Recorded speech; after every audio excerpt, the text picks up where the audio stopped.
When you hear Brazil, do you imagine people in bathing suits, catching sun rays at the famous Copacabana beach, the festivities at the Rio Carnival, the Rio 2016 Olympics? But did you know that not everything is as clear as their sparkling beaches, and there aren't drawbacks to their rise? Just like any other Latin American nation, the colonization of Brazil was part of the Age of Discovery, which is an era where European conquerors started going around the world to expand their empires. In the year 1500, Pedro Cabral landed in Porto Seguro, a port city that's between Salvador and Rio de Janeiro. At first, the region received little to no recognition from the Portuguese Empire.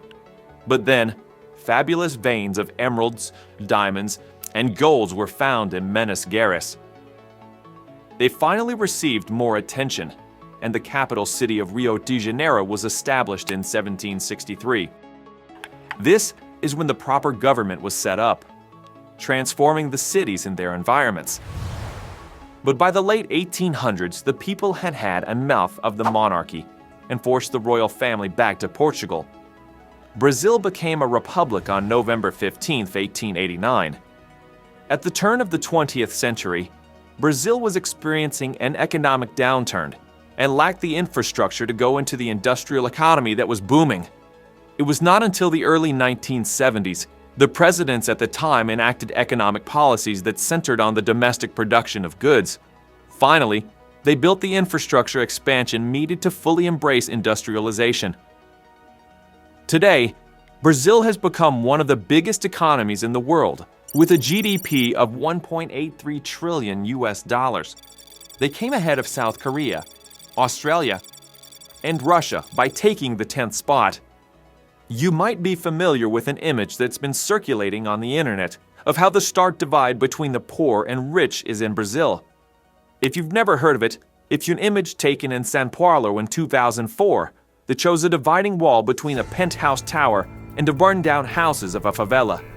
Almost 20 years later, not much has changed. One of the most famous events in Brazil is the Rio Carnival, which is a yearly festival celebrated before Ash Wednesday. It's such a popular event that tourists from all over the world flock to the city. This event might be one of the only instances where the poor can also enjoy the festivities. But did you know that this carnival is often overshadowed by crimes and gang violence? Every few years you hear about samba school murders, where officials or staff of a samba school that's competing to be crowned as carnival kings are murdered by gangs. That's because samba schools are backed by bicheiros, or patrons who are mostly connected with a crime syndicate. The competition can be so fierce that violence is often involved. I should also mention realizes the ever-present corruption in the region. No wonder the inequality rate is high, because the people of Brazil ranked corruption as their country's biggest problem since 2015. This might be due to the scandal that gripped the whole nation in that same year, Operation Car Wash. This scandal involved billions of dollars and more than 80 politicians and members of business elites in powerful positions. This incident was so high profile, it even involved a well-liked former president, Luiz Inácio Lula da Silva. The case simply began as a routine mission. An agent was tasked to arrest a former executive of Brazil's national oil company, Petrobras. But this quickly turned to uncover a massive web of corruption. The case discovered illegal payments of more than $5 billion US dollars to company executives and politicians.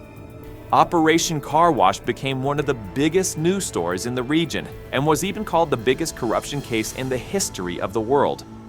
It has been said by many international forums that the economic equality in Brazil has reached extreme levels, and the statistics are not encouraging. The country's richest 5% has the same earnings as the remaining 95%. That means half of the money goes to only 5% of the population. It's no surprise that Brazil has the highest income concentration among the top 1% of the population compared to other democratic countries. According to sources, one of the reasons is that Brazilian institutions tend to protect the people on the top and make the ones on the bottom vulnerable through biased policies. The people who belong to the upper income bracket enjoy plenty of privileges, such as tax benefits for big corporations and high-earning individuals. Currently, 23 million people in Brazil are living in extreme poverty, which is about 11% of the country's population. These people are living in favelas, which are self-constructed houses that they occupy illegally. Often favelas are located on the outskirts of the city or the hillside. Because of overcrowding, no sanitation facilities, and no organization, favelas are associated with poor health and high mortality rate. But because people cannot afford to live elsewhere, they must bear the condition and stay in the favelas. The government is still trying to solve the issue, and one silver lining is that the number of people with higher levels of education has risen from 7% to almost 20% in the last decade. This means, theoretically, there will be a rise in employment status and better equality in the future. But the truth is, the unemployment challenge has been persistent in Brazil since the 2010s. The unemployment rate in 2019 is 12.4% and had gotten worse to 14.7% in June 2021. This is the highest record for the nation because the labor market is continuing to deteriorate since 2020. However, it's still alarming that 39% of the workforce is in the informal economy, leaving them vulnerable to contract termination in times of economic uncertainties.